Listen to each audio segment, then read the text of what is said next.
The problem started in Syria. Long before the conflict began, many Syrians complained about high unemployment, widespread corruption, lack of political freedom, and a state repression under President Bashar al-Assad, who succeeded his father Hafez in 2000. The problem began in 2011 in the Syrian city of Dara, where local people decided to protest after 15 school children were arrested and reported torture for writing anti-government graffiti on a wall. The protests were peaceful to begin with, calling the release of the children, democracy, and greater freedom for people in the country. The government was very angry, and on 18 March 2011, the army opened fire on protesters, killing 4 people. And the following day, they shot at mourners at the victims' funerals, killing another person. People were shocked and angry at what happened, and soon the unrest spread to other parts of the country. At first, the protesters just wanted democracy and greater freedom, but after government forces opened fire on peaceful demonstrations,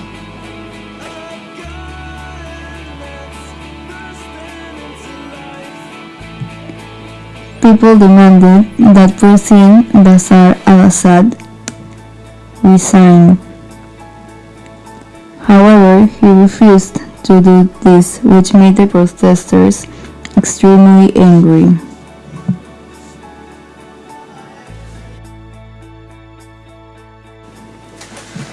President Assad still had a lot of people in Syria that supported him and his government, so they began to fight against people who were against the government. In July 2012, the International Red Cross said that the violence in Syria had become so widespread that it was in a state of civil war.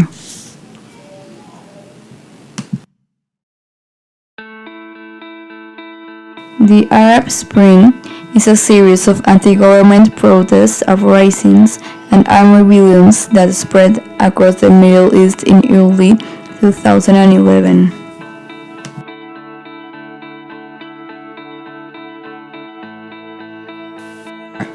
Syrian Democratic Forces, Islamic State,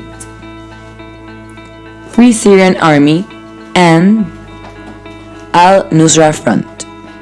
The Syrian Democratic Forces are the President Assad.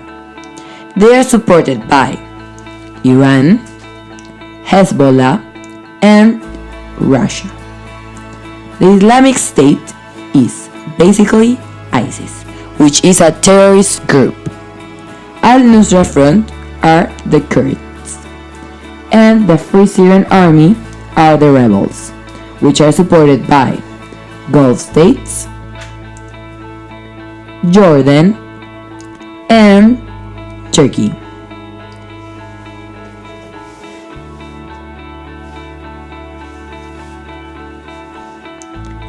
USA supports the Free Syrian Army and Al-Nusra Front. They support them with weapons.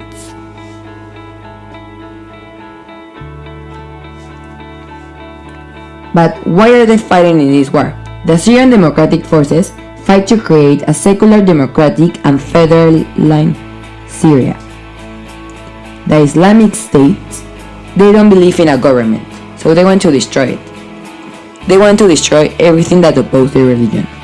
Al-Nusra Front established an Islamic State in the country.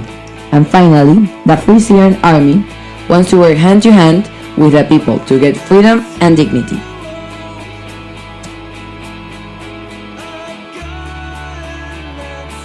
Taking sides. Syria, President Bashar al-Assad had many allies and enemies. The US had accused President Assad of responsibility for widespread atrocities and said he must go. But it also agrees that it needs a negotiation. The US supports Syria's main opposition. And since September of 2014, the US has been conducting airstrikes to the Islamic State. Saudi Arabia provides military and financial assistance to several groups in Syria. They say that President Assad cannot be part of the solution of the conflict, and their capital city is a major provider of military and financial assistance to these rebel groups. Iran commanders had helped Syria forces against the rebel.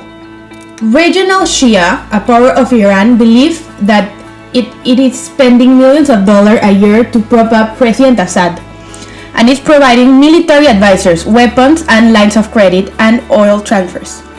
Mr. Assad is Iran's closest ally, and is Syria the main transit point for Iran weapons shipments to Lebanese Shia Islamic movement Hezbollah. Russia is one of Syrian President Bashar al-Assad's most important international ally, and the survival of the regime is critical to maintaining Russian interest in the country. They supply weapons, and Moscow wants to protect a naval facility that is located in Tartus. Since September of 2015, Russia began launching airstrikes against the rebel.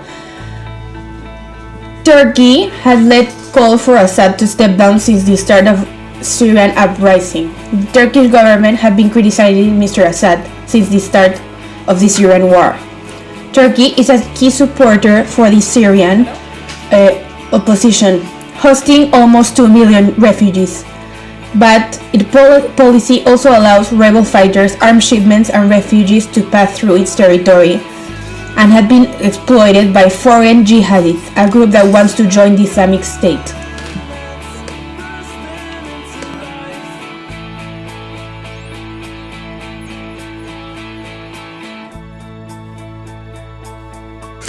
On President Donald Trump's orders, U.S. warships launched 59 Tomahawk cruise missiles at the airbase that was home to the warplanes that carried out the chemical attacks.